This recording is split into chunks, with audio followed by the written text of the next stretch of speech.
A las 5 de la mañana del 3 de febrero de 1813, el coronel José de San Martín, apostado en el campanario del convento, vio que las primeras embarcaciones de la expedición enemiga comenzaron a llegar a tierra. Descendió y corrió a ponerse al frente de sus granaderos. Era la primera vez que iba a conducir la pelea. Arengó a las tropas, sable en mano, y les ordenó que no dispararan un solo tiro, que solo usaran sus lanzas y sus sables. Dividió su ejército de 120 hombres en 2 columnas, la primera al mando de su capitán Justo Bermúdez, con la indicación de salir por la derecha y cortar la retirada, mientras que él, con su escuadrón, saldría al ataque por la izquierda.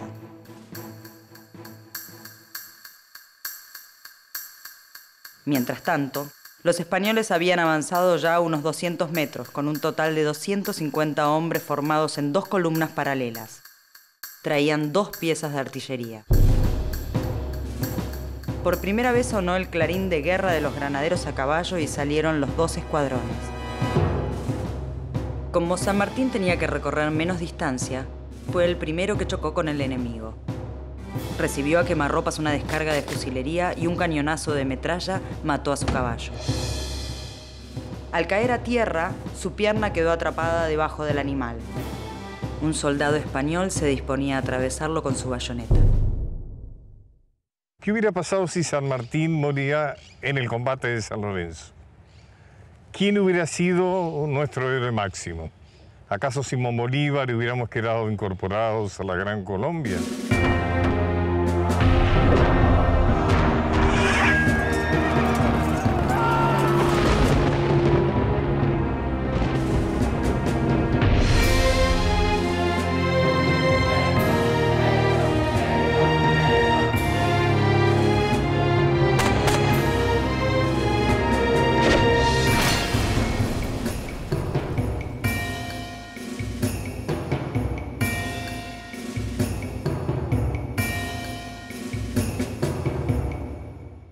El combate de San Lorenzo fue el bautismo de fuego del regimiento de granaderos a caballo formado por el entonces coronel José de San Martín. Pero, ¿quién era San Martín? Un oficial que hasta no hacía mucho tiempo había combatido a las órdenes del ejército de España.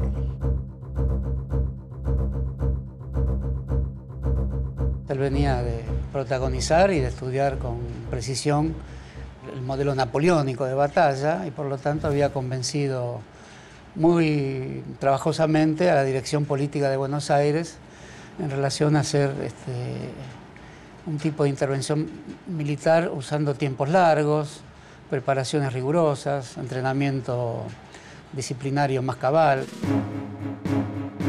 San Martín había nacido en Yapeyú, provincia de Corrientes. Era hijo de un funcionario español y siendo muy pequeño se había trasladado a España, donde se incorporó tempranamente a la carrera militar. Tomó parte en 16 batallas, destacándose en la batalla de Bailén, donde el ejército napoleónico fue vencido por primera vez, por la que recibió la medalla de oro.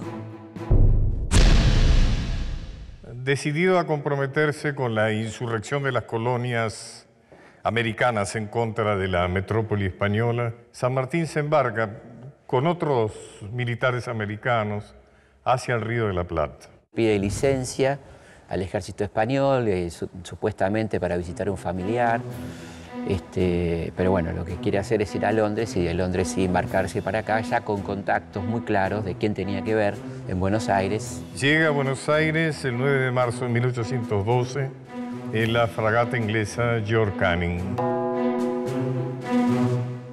Muy poco tiempo después fundan la Logia Lautaro. La logia en realidad es una logia que ya venía prácticamente formada y que se crea casi una sucursal, ¿no? La Logia de Caballeros Racionales, que el nombre Lautaro se le va a dar como nombre secreto de la operación de los Andes, ¿no? ¿Por qué se llamaba Lautaro?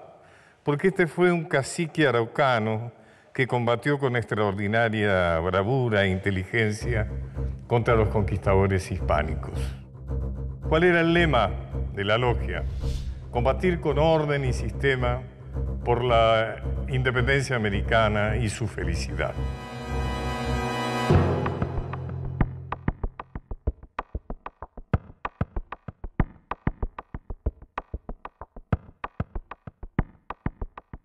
Como es de imaginar, las autoridades de entonces en Buenos Aires, que eran los miembros del triunvirato, sobre todo el verdadero poder en las sombras, que era Bernardino Rivadavia, recibieron a esta persona, a este oficial del ejército español que había combatido a favor del enemigo hasta hacía poco tiempo, con alguna desconfianza.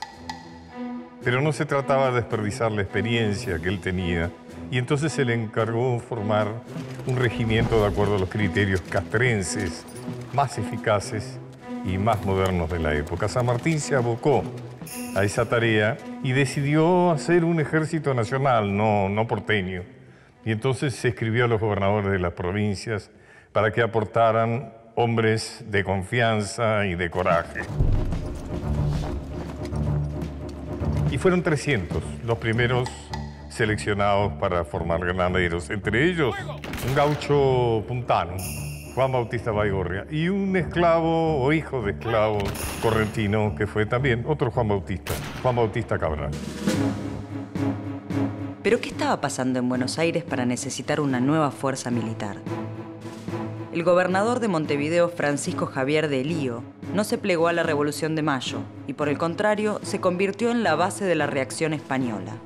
Fue designado virrey del Río de la Plata y le exigió acatamiento a la Junta Grande de Buenos Aires, que por supuesto lo rechazó de plano.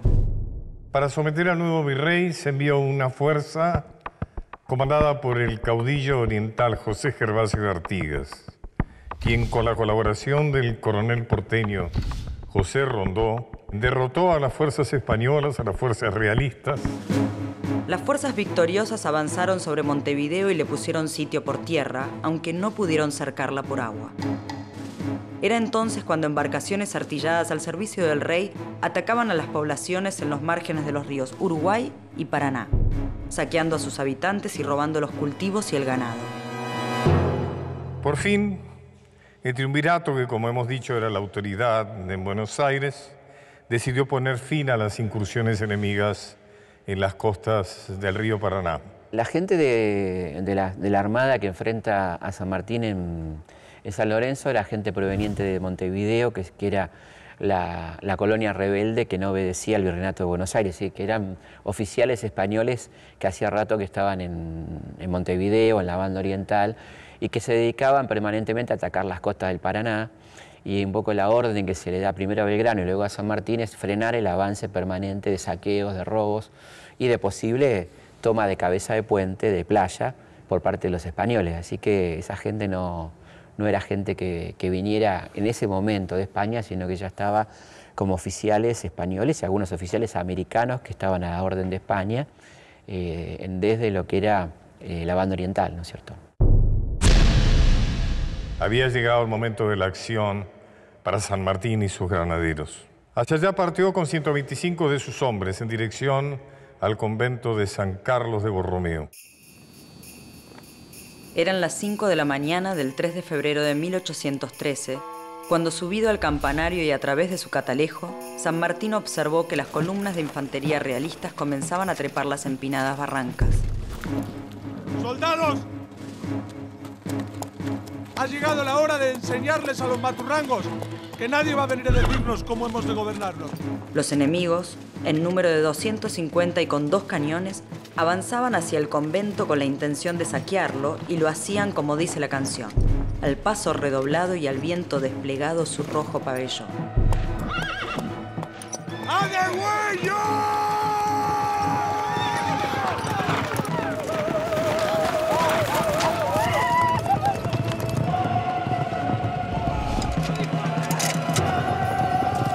Como escribiría el jefe realista, el capitán Zavala en su parte de guerra. Atacaron con tal denuedo que no dieron lugar a formar cuadro. Durante algunos minutos la victoria era indecisa, pues Bermúdez demoró su entrada en combate al tomar una dirección más larga de la convenida. Esto hizo que toda la potencia de fuego de los realistas se concentrara sobre la columna de San Martín. ¿Qué hubiera pasado si San Martín moría en el combate? Seguramente este sable glorioso que pasó por la mano de Rosa también no estaría exhibido en esta vitrina. Yo creo que hubiera habido algunos festejos importantes. se hubieran alegrado de la muerte de San Martín, sus enemigos políticos, que tenían que ver efectivamente con el triunvirato, el primer triunvirato con la que él se levanta, Rivadavia, gran enemigo político de San Martín de toda la vida, incluso durante el exilio de San Martín sigue la persecución de Rivadavia contra él, espiándolo, revisándole las cartas por espías en Europa. Rivadavia se hubiera alegrado mucho de la muerte de San Martín. De algún modo incomodaba a ese joven coronel que venía con ideas de guerra científica y al mismo tiempo con impulsos libertarios que no formaban parte de la discusión diaria de la dirección política de Buenos Aires, donde se discutía el sistema político en términos de republicanismo, monarquía. Si San Martín hubiese muerto en el combate de San Lorenzo, no creo que se lo hubiese recordado. En definitiva, en la Guerra de la Independencia, el combate de San Lorenzo es lo menor que hizo San Martín. De hecho, San Martín en su época no era reconocido pese a lo que hizo, y pasaron muchos años hasta que se lo reconociera. Hay que leer lo que decía Alberti de San Martín, lo que él mismo dice en sus cartas a O'Higgins. Creen que hemos robado a troche y moche y había sido acusado de corrupto, de ambicioso, de asesino. El reconocimiento de San Martín, pese a esa obra gigantesca, ocurre años después.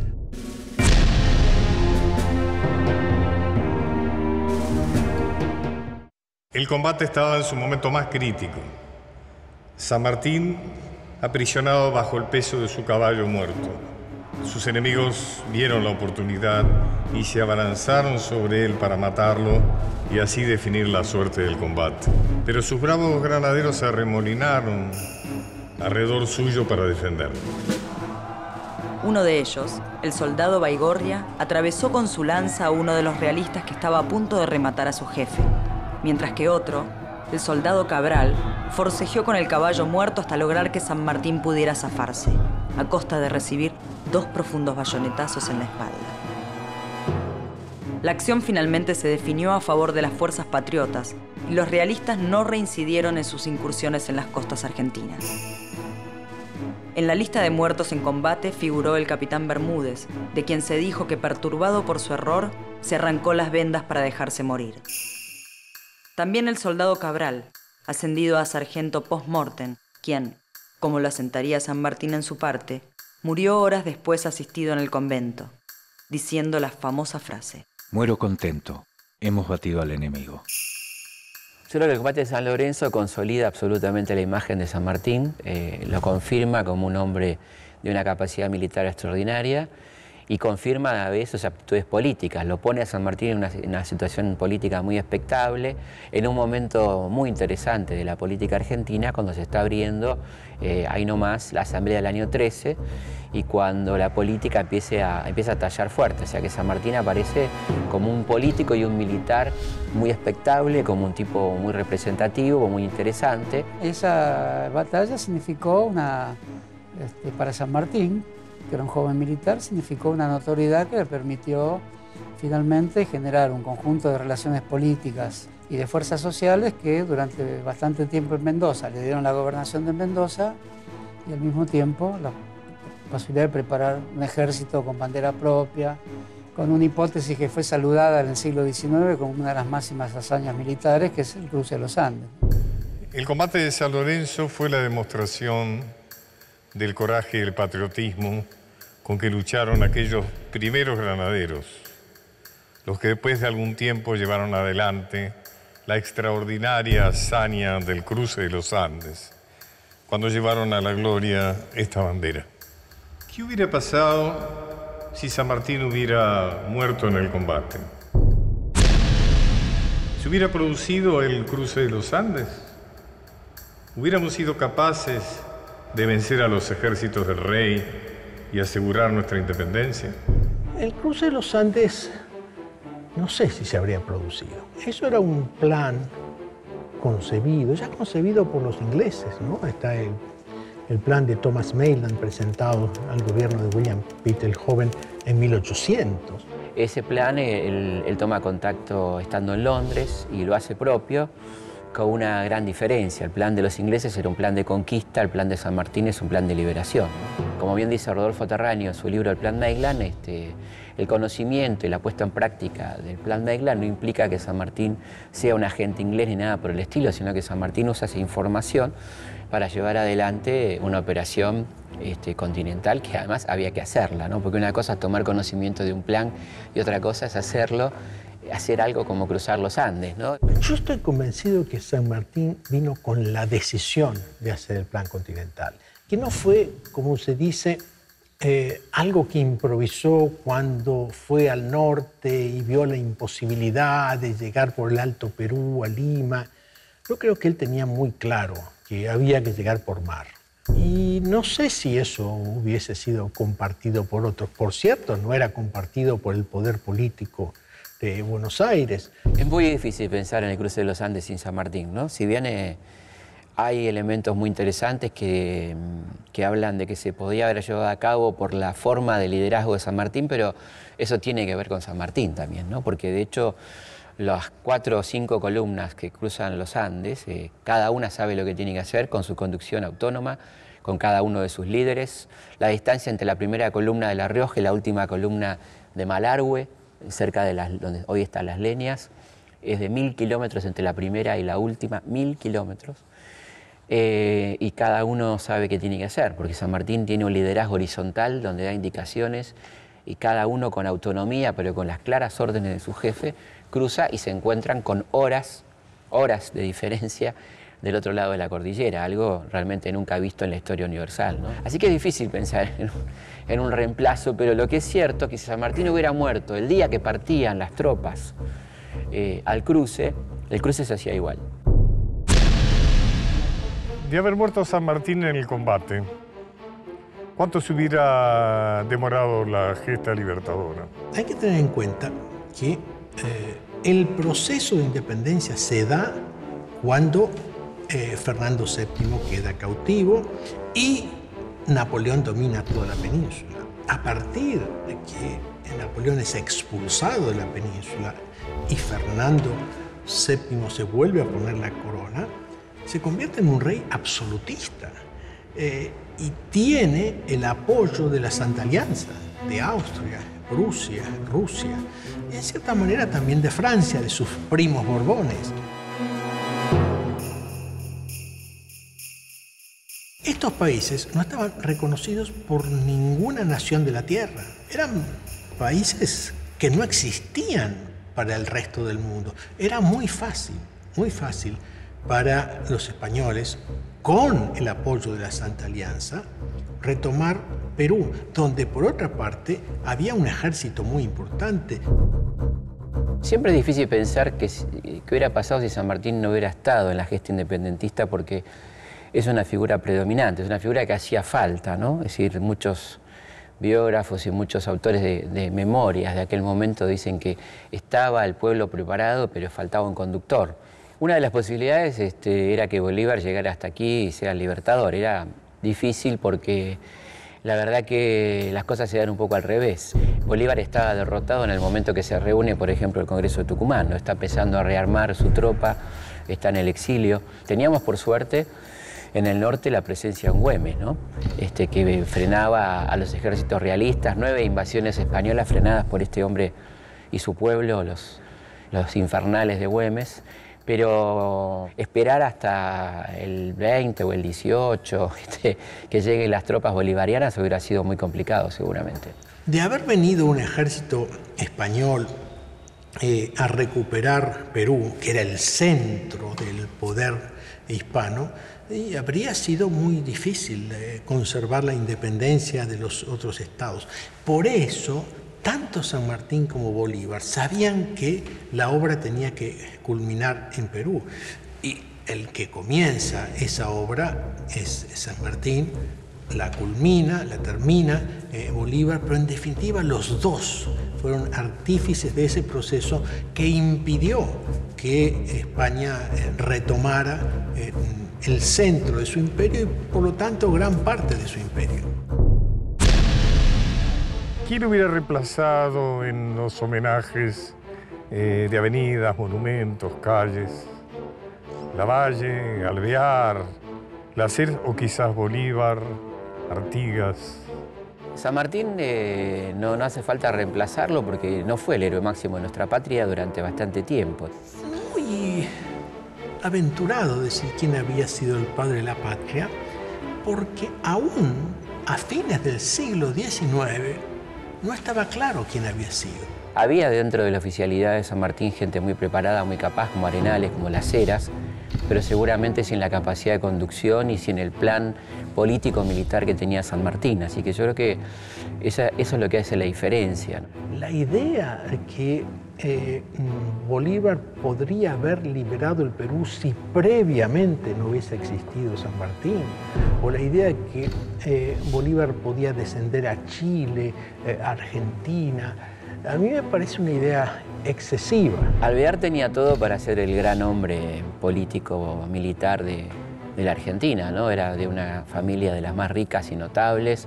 Llegó al máximo cargo que se podía llegar, que era el directorio supremo, y era el hombre que estaba en actitud y competía abiertamente con San Martín por la conducción de la logia, ¿no? La logia se rompe justamente por las diferencias entre Alvear y San Martín. San Martín que propone la guerra a muerte y Alvear que propone la entrega, dice Illana, a Gran Bretaña, ¿no es cierto? Habían algunos que postulaban, por así decirlo, a Rivadavia, otros a Belgrano.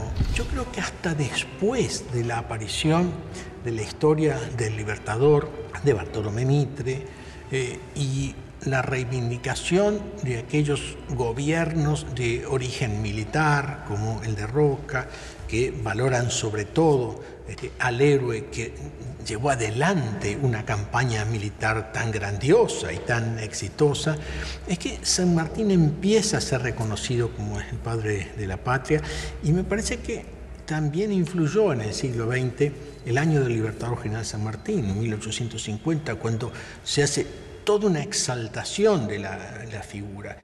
San Martín aparece fuertemente como el padre de la patria, el héroe máximo, en principio en 1910, en la época del centenario, pero sobre todo a partir del golpe militar de 1930, donde los militares encabezados por Uriburu y aquellos civiles que acompañaban a Uriburu buscan un militar modélico al que le van a recortar todas sus aptitudes civiles, su pensamiento revolucionario, sus claras ideas liberales revolucionarias de aquel momento, para dejarlo como un militar eficiente en el cual podían mirarse todos los militares, sobre todo los golpistas, con los cuales él no tenía absolutamente nada que ver, ¿no? Yo soy un seguidor de Luca Prodan, ¿no? Creo que Mañana en el Abasto es uno de los grandes signos de la juventud más ligada al pensamiento de una caótica y escéptica ciudad como la de Buenos Aires. Y ahí dice, no vayas a la escuela que San Martín te espera. No vayas a la escuela porque San Martín te espera. Frente a la figura de un San Martín alejado de las experiencias vivas, que eso es lo que critica Luca Prodan, pienso en una reconstrucción de la figura de San Martín a la altura de la vida cotidiana de esta Buenos Aires, de esta Argentina. Es una tarea por hacerse, ¿no? Todavía hoy, para algunos sectores, San Martín es un bronce, es un cuadro, es una calle, pero se niegan a hablar del contenido, de la vida, del pensamiento de un hombre claramente revolucionario como fue San Martín. El combate de San Lorenzo fue muy importante porque las incursiones realistas en las riberas de los ríos Uruguay y Paraná cesaron. Por otra parte, se mantuvo abierto el comercio con Entre Ríos y con Paraguay, que era fundamental para Buenos Aires. Pero sobre todo se comprobó que disponíamos de un ejército capaz de guerrear con los mejores de la tierra.